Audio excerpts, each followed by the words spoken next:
समाचारमा स्वागत छ। म भीम र म पासाङ। सुरुमा यस प्रसारणका मुख्य समाचारहरू।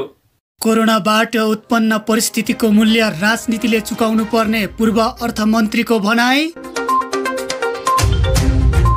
मानव अधिकार आयोगमा महेश बस्नेत र सर्वेन्द्र खनालको उजुरी, आफूहरू निर्दोष रहेको उल्लेख।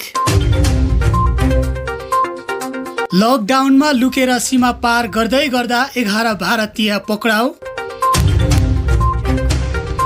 जंगली च्याउ खाँदा चितवनमा 2 परिवारका 12 बिरामी, 3 जना गम्भीर।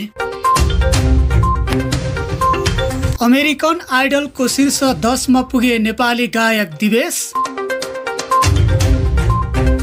भारतमा कोरोना भाइरसका कारण मृत्यु हुनेको संख्या 1373 पुग्यो, 42533 संक्रमित। र इङ्ग्लिस प्रिमियर लिग EPL रिलिगेसनको विपक्षमा पुछारका क्लब। अब समाचार विस्तारमा। नेकपाका सांसद तथा पूर्व अर्थमन्त्री सुरेन्द्र पाण्डेले कोरोना भाइरसको महामारीले अर्थतन्त्रमा पार्ने प्रभावको मूल्य राजनीतिले चुकाउनु पर्ने अवस्था आउन सक्ने चेतावनी दिएका छन्। प्रतिनिधि सभाको अर्थ समितिको सोमबारको बैठकमा वैदेशिक रोजगारीमा गएकाहरू रोजगारी गुमेर फर्किएपछि व्यवस्थापन गर्न नसक्दा त्यो अवस्था आउन सक्ने बताएका छन्। खाडी र भारतमा ठूलो संख्यामा युवाहरू गएका छन्। उनीहरू स्वदेश फर्की आएर रोजगारी नपाउँदा जुलुस गर्न थाले भने त्यसको मूल्य राजनीतिले चुकाउनु पर्ने हुन सक्छ। उनले थपे, उनीहरूको सिप अनुसारको काम दिन सके स्वदेशी उत्पादन बढ्नेछ। दिन सकिएन भने अहिलेको बजेट प्रहरीलाई लट्ठी उपलब्ध गराउनमै खर्च हुन सक्छ। वैदेशिक रोजगारीबाट फर्किएर आउनेहरूका लागि बजेटमा स्पष्ट योजना ल्याउनु पर्ने पाण्डेको सुझाव थियो। खाडी मुलुकहरू कोरिया र भारतमा काम गर्न गएकाहरू कोरोना को प्रभावबाट कति फर्किन्छन् भन्ने यकिन नभइसकेको अवस्थामा सरकारले समयमा नै सचेत बन्नुपर्ने उनको सुझाव थियो। स्थानीय तहहरूलाई कति मानिस वैदेशिक रोजगारीबाट फर्किएका छन् भन्ने तथ्याङ्क लिनु भन्नुपर्ने कुरा उनले सरकारलाई सुझाएका छन्। वैदेशिक लगानी आउने अवस्था न्यून रहेको, विश्वका वित्तीय संस्थाहरूले सहयोग दिन नसक्ने, विभिन्न मुलुकहरूले दिने आर्थिक सहयोग उनीहरू नै समस्यामा पर्ने भएका कारण आउन नसक्ने कुराको आकलन गरेर सरकारले बजेट तयार पार्नुपर्ने उनको भनाइ छ। अनावश्यक खर्च कटौती गरेर त्यस्तो कुराको क्षतिपूर्ति गर्नुपर्ने उनको भनाइ छ। निजामती सेवाका कर्मचारीमा नयाँ भर्ना नलिने, सुरक्षाकर्मीमा नयाँ भर्ना नलिने, एउटै भवनबाट विभिन्न मन्त्रालय र कार्यालय सञ्चालन गरेर अनावश्यक भौतिक पूर्वाधारमा खर्च गर्न नहुने उनको सुझाव छ। त्यस्तै आगामी बजेटमा सञ्चालनमा रहेका तत्काल आर्जन हुने परियोजना सम्पन्न गर्नुपर्नेमा ध्यान दिनुपर्ने पाण्डेको सुझाव छ। मेलम्ची खानेपानी, माथिल्लो तामाकोशी अन्तर्राष्ट्रिय विमानस्थल जस्ता परियोजना सम्पन्न गर्नका लागि बजेट विनियोजन गर्न पाण्डेले अर्थमन्त्री युवराज खतिवडालाई सुझाव दिएका छन्। सँगै प्रधानमन्त्री स्वरोजगार कार्यक्रम, युवा स्वरोजगार जस्ता कार्यक्रमका रकम कटौती गरेर वैदेशिक रोजगारबाट फर्किएकाहरूका लागि विभिन्न काम गर्नका लागि लगानी दिने कोष खडा गर्नुपर्ने उनले सुझाए। नेकपा स्थायी कमिटी सदस्य समेत रहेका पाण्डेले मुलुकको पर्यटन क्षेत्रमा कोरोना भाइरसको प्रकोपले ठूलो धक्का पुगेको बताएका छन्। नेपाली अर्थतन्त्रको ठूलो आधार पर्यटन क्षेत्र सुधारका लागि सरकारले आन्तरिक पर्यटन विस्तार गर्नुपर्ने बताएका छन्। बाह्य पर्यटन तत्काल आउन सक्ने सम्भावना नरहेको बताउँदै उनले भने, पर्यटन क्षेत्र करिब 2 वर्ष खत्तम हुने अवस्था देखिन्छ। पर्यटन क्षेत्रमा संलग्नहरूले जीविका चलाउनका लागि बजेटमा व्यवस्था गर्नुपर्छ। त्यसका लागि आन्तरिक पर्यटनलाई बढावा दिनुपर्छ। कर्मचारीलाई 1 महिनाको तलब भ्रमणमा जानका लागि प्रोत्साहन गरौं। यसरी आन्तरिक पर्यटन बढावा दिएमा होटल व्यवसाय र पर्यटन व्यवसायमा सुधार हुने उनको भनाइ थियो। अपहरणको आरोप लागेका सांसद महेश बस्नेत र कृष्ण कुमार श्रेष्ठ किसान र पूर्व प्रहरी महानिरीक्षक सर्वेन्द्र खनालले अफवाहहरूले अपहरण नगरेको भन्दै राष्ट्रिय मानव अधिकार आयोगमा उजुरी दिएका छन्। सोमबार आयोग कार्यालय पुगेका उनीहरूले जनता समाजवादी पार्टीका सांसद डाक्टर सुरेन्द्र यादवको अपहरण नगरेको भन्दै आफूहरू निर्दोष रहेको बताएका छन्। आफूहरूलाई सांसदहरू बस्नेत र श्रेष्ठ तथा पूर्व आइजिपी खनालले अपहरण गरेको भन्दै आफ्नो मानव अधिकार रक्षा गरिदिन माग गर्दै डाक्टर यादवले वैशाख 18 गते आयोगमा उजुरी दिएका थिए। यादवले उजुरी दिएको 4 दिनपछि आयोग पुगेका आरोपित सांसद र पूर्व आइजिपीले आफूहरूले अपहरण नगरेको भन्दै अर्को निवेदन दिएका हुन्। महोत्तरी स्थित घरमै रहेका डाक्टर यादवलाई नेकपा सांसद बस्नेत श्रेष्ठ र पूर्व आइजिपी खनालले वैशाख 10 गते काठमाडौँ ल्याएका थिए। महोत्तरी जिल्लामा लकडाउनको अवस्थामा सीमा पार गर्दै गर्दा आज बिहान 11 भारतीय पक्राउ परेका छन्। जिल्लाको मनरा सिस्वा नगरपालिका 9 बथनाहा गाउँ हुँदै नेपालबाट भारत जान खोजेका 11 भारतीयलाई नेपाल प्रहरी र सशस्त्र प्रहरीको सहयोगमा पक्राउ गरिएको वडाध्यक्ष बलिराम रायले बताएका छन्।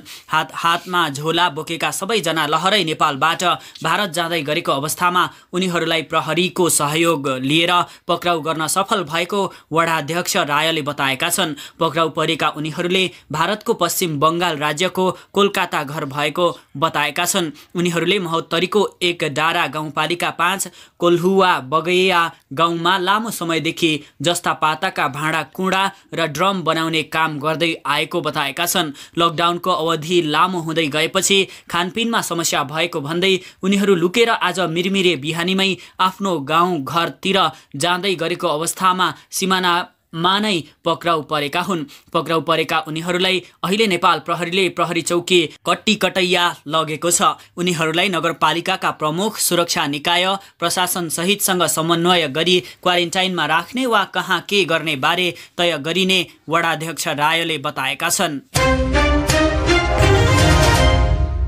जङ्गली च्याउ पकाएर खाँदा चितवनमा भिन्दा भिन्दै 2 गाउँका 2 परिवारका 12 जना बिरामी भएका छन्। बिरामी मध्ये 3 जनाको अवस्था गम्भीर छ। भरतपुर महानगरपालिका 29 कविलास जुगेडीका 5 जना र कालिका नगरपालिका 3 पदमपुरका 7 जना व्यक्तिहरू बिरामी भएका हुन्। जुगेडीका 1 जना र पदमपुरका 2 जनाको अवस्था गम्भीर रहेको छ। भरतपुर महानगरपालिका 29 का वडाध्यक्ष मनबहादुर मगरका अनुसार शनिबार राति च्याउको तरकारी पकाएर खाएका जुगेडीका 5 जना आइतबार बिहानै बिरामी हुन थालेपछि भरतपुरको सरकारी अस्पतालमा उपचारका लागि पठाइएको हो। त्यसैगरी कालिका 3 का वडाध्यक्ष टिकाराम रिजालका अनुसार आइतबार जंगलबाट ल्याएको च्याउ पकाएर खाएका एकै परिवारका 7 जना बिरामी भएर उपचारका लागि भरतपुर गएका छन्। चितवन जिल्ला प्रहरी कार्यालयका प्रवक्ता डीएसपी 1 नारायण कोइरालाका अनुसार जुगेडीका 5 जनाको भरतपुरको सरकारी अस्पतालमा उपचार भइरहेको छ। 5 जना मध्ये 55 वर्षीय वीरबहादुर चेपाङको अवस्था गम्भीर भएका कारण उनको सघन उपचार कक्षमा उपचार भइरहेको छ। सुमान चेपाङ, शर्मिला चेपाङ, अन्जना चेपाङ र सृजना चेपाङको अवस्था सामान्य रहेको छ।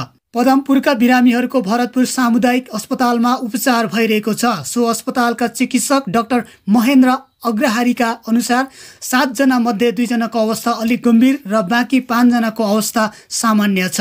अस्पतालका अनुसार पदमपुरका शिवा चौधरी, समीक्षा चौधरी, अनिता चौधरी, निरज कुमार चौधरी, सीतादेवी चौधरी, लखन चौधरी र पूजा चौधरी जङ्गली च्याउ खाएर बिरामी भएका हुन्। उपचारमा संलग्न चिकित्सक डाक्टर महेन्द्र अग्रहारीका अनुसार च्याउ विषालु परेमा कलेजोमा असर पर्ने र बिस्तारै अन्यन्त्र पनि फैलिएर विभिन्न अङ्गहरूले काम गर्न छाड्दा मान्छेको ज्यानै जाने खतरा हुन्छ।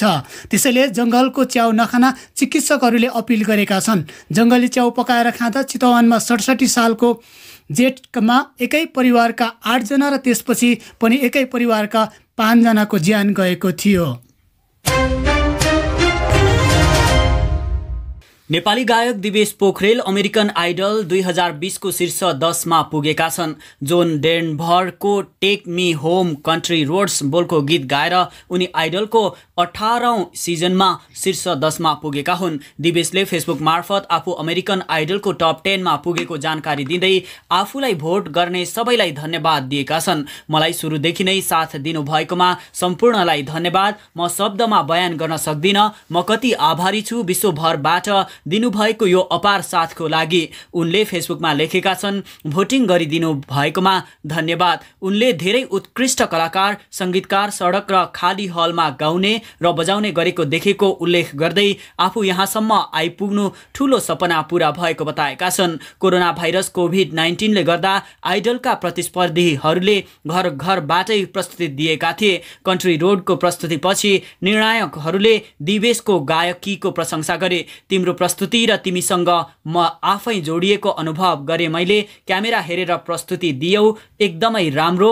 उनको प्रस्तुति पश्चात निर्णायक केटी पेरीले भनिन्। उनले यस अघि भने दिवेशलाई क्यामेरामा हेरेर गीत गाउन सल्लाह दिइरहन्थिन्। निर्णायक लायोनल रिचीले जोन डेनभरका गीतलाई ट्विस्ट गरेर प्रस्तुति दिएको भन्दै दिवेशलाई भने, यो तिम्रो हिट रेकर्ड हो, तिमीले जे गर्यौ मलाई मन पर्यो। अमेरिकन आइडलको स्टेजबाट संसारलाई नेपाल चिनाइरहेका दिवेशले हजारौं फ्यान कमाएका छन्। सन् 2013मा अमेरिका पुगेका गायक पोखरेलले यसअघि न्यानो घर, मन, समुद्र पारी, कर्णाली, प्रलय ए र प्रलय बी जस्ता गीत सार्वजनिक गरेका थिए। गायक दिवेशको स्टेज नाम अर्थर गन हो। आइएम समाचारमा अब अन्तर्राष्ट्रिय प्रसङ्ग। भारतमा कोरोना भाइरस कोभिड-19बाट मृत्यु हुनेको सङ्ख्या 1373 पुगेको छ। पछिल्लो 24 घण्टामा थप 72 कोरोना संक्रमितको ज्यान गएसँगै कुल मृतकको सङ्ख्या 1373 पुगेको हो। भारतमा कोरोनाका बिरामी पनि थपिरहेका छन्। पछिल्लो प्राप्त विवरण अनुसार यहाँको कुल कोरोना संक्रमित सङ्ख्या 42,533 छ। भारतको सबैभन्दा प्रभावित राज्य महाराष्ट्रमा अहिलेसम्म संक्रमितको सङ्ख्या 12,974 पुगेको छ भने 548 जनाको मृत्यु भइसकेको छ। त्यस्तै गुजरातमा 5,428 जना मानिसमा कोरोना भाइरसको संक्रमण पुष्टि भएको छ भने 290 जनाको मृत्यु भइसकेको छ। मध्य प्रदेशमा पनि 2,846 जनामा कोरोना भाइरसको संक्रमण देखिएको छ।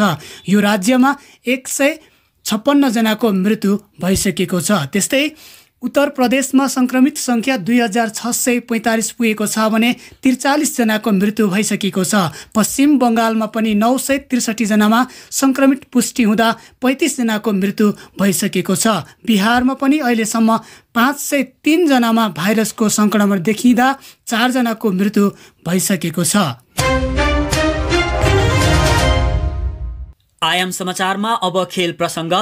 इङ्ग्लिस प्रिमियर लिग EPL को पुछारमा रहेका क्लबले प्रतियोगिताका बाँकी खेल तटस्थ भूमिमा खेल्नुपर्ने हो भने रेलिगेसनको व्यवस्था हटाउनुपर्ने बताएका छन्। यो सिजनका सबै खेल पूरा गर्ने हो भने क्लबले 10 तटस्थ भूमिमा खेल्नुपर्नेछ।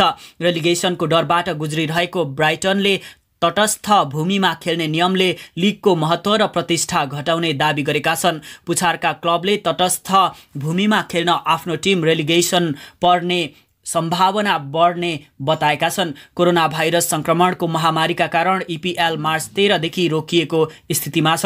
लिगका सबै 20 क्लब अनुकूल स्थिति आएपछि सन् 2019-20 को सिजनका बाँकी 92 खेल पूरा गर्न भने प्रतिबद्ध छन्। यस्तै सबै क्लब दर्शक बिना बन्द रङ्गशालामा खेल्न भने तयार भइसकेका छन्। आइएम समाचारको अन्त्यमा मुख्य समाचार पुनः एकपटक। कोरोनाबाट उत्पन्न परिस्थितिको मूल्य राजनीतिले चुकाउनु पर्ने पूर्व अर्थमन्त्रीको भनाई। मानवाधिकार आयोगमा महेश बस्नेत र सर्वेन्द्र खनालको उजुरी, आफूहरू निर्दोष रहेको उल्लेख। लकडाउनमा लुकेर सीमा पार गर्दै गर्दा 11 भारतीय पक्राउ। जङ्गली च्याउ खाँदा चितवनमा 2 परिवारका 12 बिरामी, 3 जना गम्भीर। अमेरिकन आइडलको शीर्ष 10 मा पुगे नेपाली गायक दिवेश। भारतमा कोरोना भाइरसका कारण मृत्यु हुनेको सङ्ख्या 1373 पुग्यो, 42,533 संक्रमित। र इङ्ग्लिस प्रिमियर लिग EPL रिलिगेसनको विपक्षमा पुछारका क्लब। हवस् त अहिलेलाई आयाम समाचार यही नै सकिन्छ। म पासन र म भीम आज्ञा माग्छौँ। नमस्कार।